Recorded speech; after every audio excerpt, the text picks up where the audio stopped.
Alrighty, you guys, so after I watched The Little Mermaid last week, I got a lot of comments from you, the real friends, talking about how I look a lot like Prince Eric in the live-action film. So you know what? Let's go ahead and put that theory to test. Alright, can someone cue up a side-by-side photo? Alright, perfect. Well, what do you think? You know what? I can see it too. Yeah. Someone get Bob Iger on the phone. Yeah, I'll play Prince Eric in the sequel.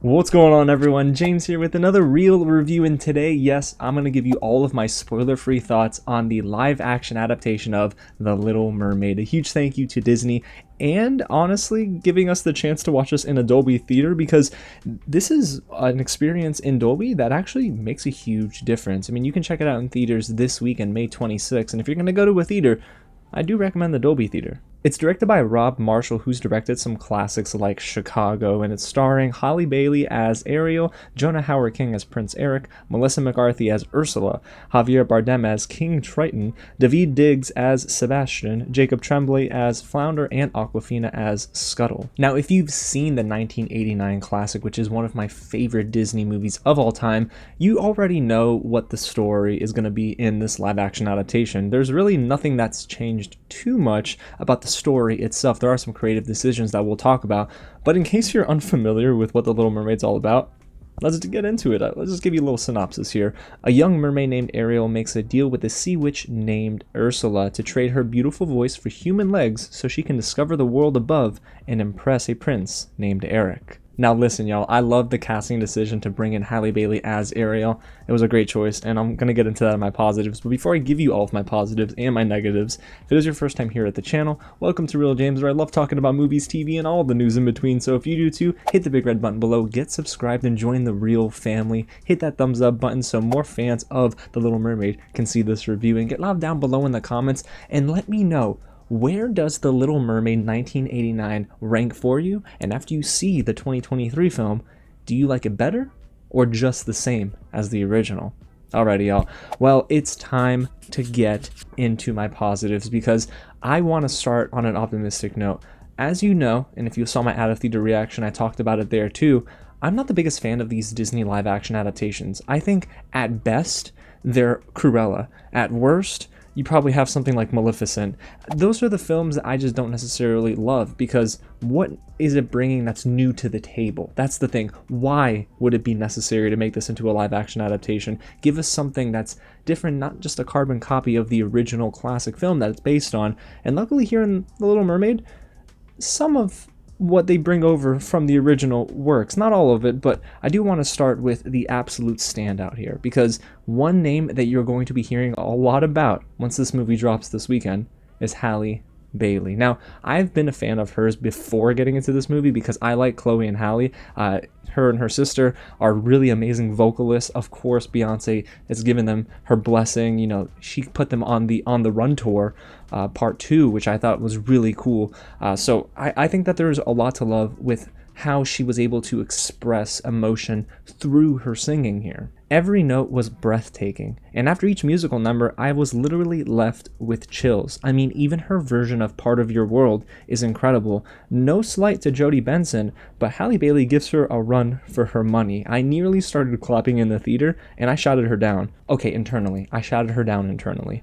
She was just so good in every single number she was a part of. And sometimes I noticed that there were nuances to her acting as well, because outside of just her singing, this is her first lead performance in a motion picture. This isn't the first time she's been on the big screen. I think she was in a film back in the early 2000s. I think it was 2006, something, a holiday movie or something like that. But Halle Bailey is no stranger to being in front of the camera. However, this is the first time she's really taken the charge, and I'd say she did a pretty good job. She had so much grace as Ariel, and she was able to command all of the attention whenever she was on screen, and I even enjoyed some of her more nuanced bits of acting, especially when Ariel loses her voice. She had to emote with just her eyes, but it still made for a good performance. That's the thing, she's playing an innocent teenage mermaid here, so of course, you know, you can't expect her to be huge and big and like, you know, just, I don't know, delivering a very bombastic performance. Instead, it's very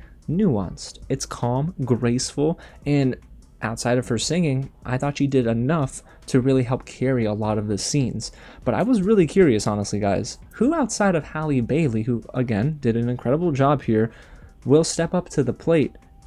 There were two names that helped keep this movie afloat, you guys. Let's start with number one, and that is Melissa McCarthy as Ursula. Her and Halle Bailey on screen together were awesome, but Melissa McCarthy on her own, man, she was in her bag with this role. Let me tell y'all, I'm not the biggest fan of Melissa McCarthy. It's not that I think she's a bad person. I think she's actually a really nice person, and I'd love to, speak with her about her roles one of these days, but I think a lot of her movies are just not my cup of tea, and I don't necessarily think her brand of humor is always hitting for me.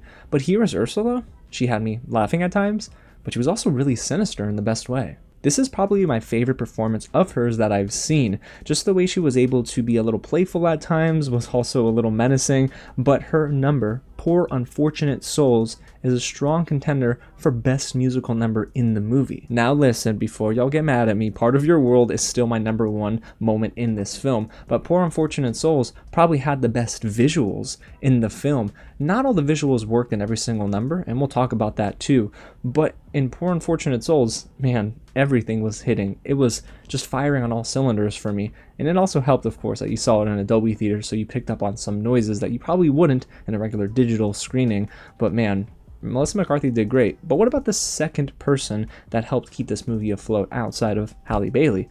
That would have to be Daveed Diggs as Sebastian. Now, I like Daveed Diggs. I'm a big fan of his, and I know he can act his tail off, but y'all, he was amazing here. Now, is the design of Sebastian amazing? No, and we'll talk about that, but at least Daveed Diggs' voice work was smooth and funny. He nailed it with the comedic timing. He was also really good at being a little sassy at times. I liked it. I thought it was really fun, and he made me laugh the hardest. I looked over at my girlfriend, and we just laughed at one scene in particular that I won't really ruin for you because I want the punchline to be fresh, but it was really cool. It was a very small comment off to the side, but it worked. And Daveed Diggs is just the perfect person to really carry forward a lot of what you see fleshed out in the role of Sebastian. So we have an amazing performance by Halle Bailey, some good supporting performances, all things considered, but what about everything else? Because in the original animated film, I thought the animation looked really good. Here, they're going with the photorealistic route, and I would say the VFX team did a good job. A lot of people online are starting to kind of flame the VFX team because they think the trailers look bad, or maybe it's too murky or dark underwater, but y'all, we're in the ocean. If they're going the photorealistic route, not everything is going to be bright and beautiful. Instead, it's got to look a little realistic, y'all, and I'd imagine that's how the bottom of the ocean looks. For the most part, I think they did a really good job.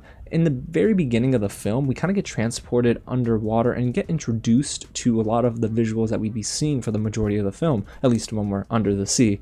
But it looked great. It was really immersive, and there were some really breathtaking shots even above water thanks to cinematographer Dion Beebe, who's known for his work on several movies like Memoirs of a Geisha and even working with Rob Marshall on Chicago. They capture Ariel in some incredible moments, especially her hair flip moment where she has to flip back her locks, and then there's the sun, like that golden hour setting. It looked really good. And also, I thought everything at the castle, Prince Eric's castle, looked nice too. I mean, I can't tell you that the cinematography here was bad. Instead, I came away sometimes thinking, is this the best looking live action adaptation we've seen from Disney?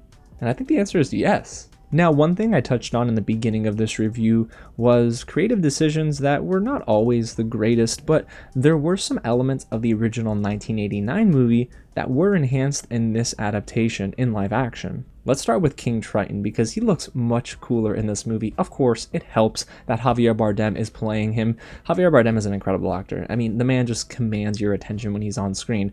While he doesn't necessarily get a lot of screen time here, if anything, maybe he gets a little bit more than the original, it still feels like he plays a minor role, all things considered. But his trident actually looks and feels more intimidating in this movie. Everything about King Triton just has more of this demanding presence where you just have to look at him, you have to give him your attention, and now we know why all the Triton's daughters, they don't disobey King Triton.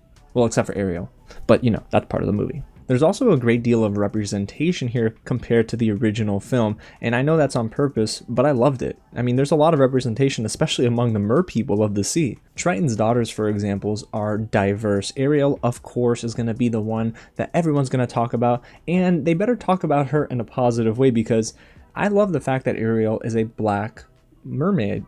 I almost said woman. I mean, technically, because when she gets her sea legs, but still, she's a black mermaid, and I think that's amazing. I've seen countless amounts of TikToks and videos on Twitter where young black girls are looking up to Halle Bailey in this role, and that's what it's all about.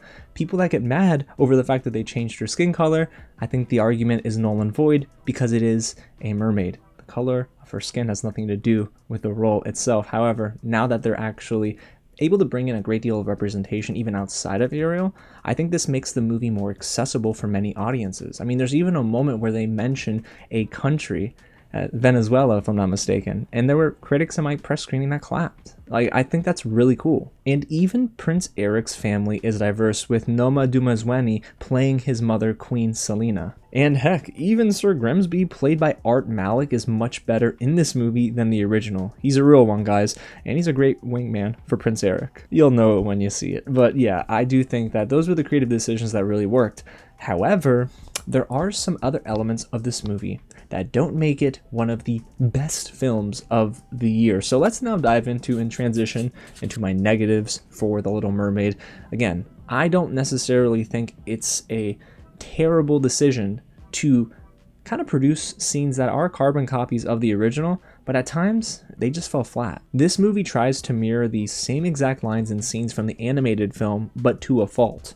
I found it lacking the charm from the original film, and this is exactly when the movie doesn't strike a chord with me. For example, Under the Sea is a musical number that we should be raving about in any setting, because I love that song from the original film. I enjoyed it so much when I was a kid, and I rewatched the film as an adult and still enjoyed it. But here in the live action adaptation, while the singing was on point by Daveed Diggs, the visuals didn't bring everything together, and I think that has a lot to do with the photorealistic angle that these live action adaptation films try to deliver. It isn't able to convey a playful sense when it needs to, and there's not enough emotion from some of these more inanimate objects, you know, like shells or seashells or crabs and stuff like that. We don't get all of that emotion, versus in the animated movie, we got a lot of that. And there is an issue with the pacing as well, because the movie starts to drag its feet and feel sluggish in the second act. There is a moment, especially an hour in, where I thought, man, I don't know. I don't necessarily feel like the film is going anywhere fast, and sometimes that's okay. I like a good slow burn, but in this instance, it just felt kind of meh at times, especially in the middle of the movie. It would have been really helpful if they trimmed down this film and tried to make it a more tighter story, but alas, they wanted to fit in so many things, including some new songs. So now let's transition into the new creative decisions that don't work in this movie. I know I said 2 new songs, but I actually think there are 3 new songs if my memory serves me well. It's Prince Eric's solo moment, Scuttlebutt, I think, is new. Correct me if I'm wrong in the comments. And then there's a song that Ariel sings in her mind when she loses her voice. That's the only new addition to this film in terms of music that I really, really liked. But outside of that, I can't tell you any of these new songs worked for me, especially the solo song with Prince Eric. I don't know, it felt out of place. It didn't really help the story for me, and it just felt like they needed to do something new, so let's throw it in there. There wasn't a natural transition to it. But then there's also Scuttlebutt, which is sung by Awkwafina. Now, I know the purpose of Awkwafina's voice work here is to be an annoying bird, right? With a grating voice, as my friend put it. But, oh boy, I did not enjoy that. Scuttlebutt was a song that was a chore to sit through. It was honestly just annoying, and it went on for far too long. So we have 2 new songs that didn't work. There was the Prince Eric song and Scuttlebutt. And honestly, I don't think it's the worst thing in the world, and it won't sink this movie, but I just don't think it worked at all. Oh, and before we move on to the next section, I do want to make one more comment about Sebastian. Let me tell y'all, that design was horrifying. It was nightmare fuel. I think that they really missed the mark. I don't know what they were trying to go for here. The eyes, maybe trying to make it look more, you know, cartoonish in a way. But wow, they did not hit on both Sebastian's design and Flounder's design. Whew, golly. Alrighty, so now I have some thoughts on performances in this movie that surprisingly didn't do anything for me. You guys might get really mad at me in the comments, but I hope you don't get too mad. Again, it's just my opinion. For you, this might work, but guys, there were some forgettable or straight up bad performances in this movie. So let's start with the forgettable performances. For me, Javier Bardem as King Triton, again, he's not bad. He's just like there though sometimes, and I don't necessarily think the performance was anything when I left the theater that I was raving about. Instead, I was raving about Halle Bailey, Melissa McCarthy, and Daveed Diggs. That's it. And there's a case to be made that you could have cast anyone else in this role, and I'm not so sure that it would have been much of a difference in the final product. And then there's King Triton's daughters, and I was a little disappointed they didn't expand on this a little bit more than they did. I thought they would, because Simone Ashley, who was in Bridgerton Season 2, is playing one of the daughters, Indira, I believe the name is. She has like 2 or 3 lines in the movie, and King Triton's daughters are in possibly 3 or 4 scenes, so it feels very minimal. Their impact was not left on this film at all. And I hate to say this, but guys, Jonah Hauer-King as Prince Eric, to me, wasn't able to convey the emotion needed to really capture the romantic essence of his moments with Ariel. Now, do I think he's a bad actor? Absolutely not. Do I think his performance was terrible? No. But the big selling point for Prince Eric in The Little Mermaid is that their romance works between him and Ariel. In the original film, I felt it. But here, I was thinking to myself at times, do they even have chemistry? And it stinks because Halle Bailey was bringing what she needed to bring to the table. I just don't necessarily think either of them had enough romantic chemistry between one another. I did get the sense that they were having fun on set, but again, in the final product, it wasn't anything notable to me. And now, before we get into my final thoughts, here's a performance that just did not work for me. Honestly, guys, it's Awkwafina as Scuttle. I really loved Awkwafina in Crazy Rich Asians, and I liked her in Shang-Chi. But here, no, it did not work. I was so annoyed, even outside of the singing. The performance itself just wasn't landing in terms of the humor. I can't tell you there was a moment where I did laugh when Scuttle was on screen. And like I mentioned, the singing was ear-piercingly bad, but not in a good way. I just think that this was a complete miscast. And I hate to say that, because again, Awkwafina is not a terrible actor. I just, man, I was not feeling her performance as Scuttle. It really did take me out of the movie way too many times when she was on screen as Scuttle. So, with all that being said, right, the positives and the negatives, what are my final thoughts on The Little Mermaid? Well, I'm happy to say, this is probably right behind Cruella for the best Disney live-action adaptations. Now, since I'm not a big fan of them, that might not be saying much, because even for Cruella, I found it to be good, just not great. It was a 4 out of 5 for me, if we're going to rate it. Here with The Little Mermaid, I would give it a 3.5 out of 5. It's not a terrible film. Is it going to be incredibly memorable? Maybe for some elements like Halle Bailey's singing and the great deal of representation in this movie. But for me, I think there are too many areas where the film tries to mimic the original, and it doesn't really work out well. Now, the big musical numbers, yeah, they really hit the mark. Part of Your World, Under the Sea, even though the visuals weren't great, and Kiss the Girl was good. But it's everything else that I think wasn't necessarily delivering. I think they had a good opportunity with King Triton to make him more of a, force on screen. They did a great job with Ursula, and Melissa McCarthy really crushed it in her role, but there are just choices, like design choices, that don't work at all. Sebastian looked terrible on screen. Flounder looked kind of awkward. There are things that don't necessarily translate well in this live-action, photorealistic world that Disney's trying to create when adapting the classics. So I just think there were maybe one too many misses for it to be considered a great film and among the greater films of 2023. But at least I'm happy to say that it was enjoyable for the most part. I just think I'm more in the middle than I wanted to be, because I wanted to come in and out of the theater loving this movie, because Halle Bailey is an incredible talent. She's mesmerizing in this role. Her voice is just incredible, and I loved what she did with her nuances in the performance, or as Ariel, I should say. I just think it's everything else. Everything else is just not delivering for me enough. So The Little Mermaid is not a bad movie. It's not a great film.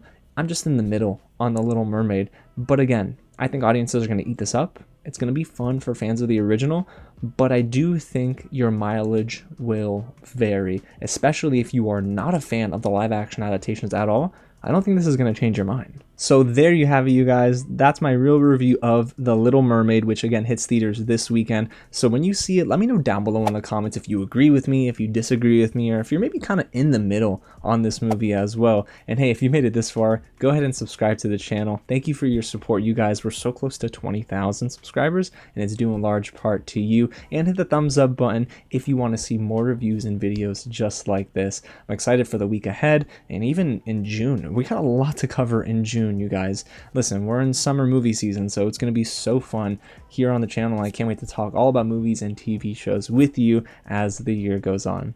Alrighty, y'all. Well, God bless you. Thank you so much for watching, and I'll catch you at the next screening.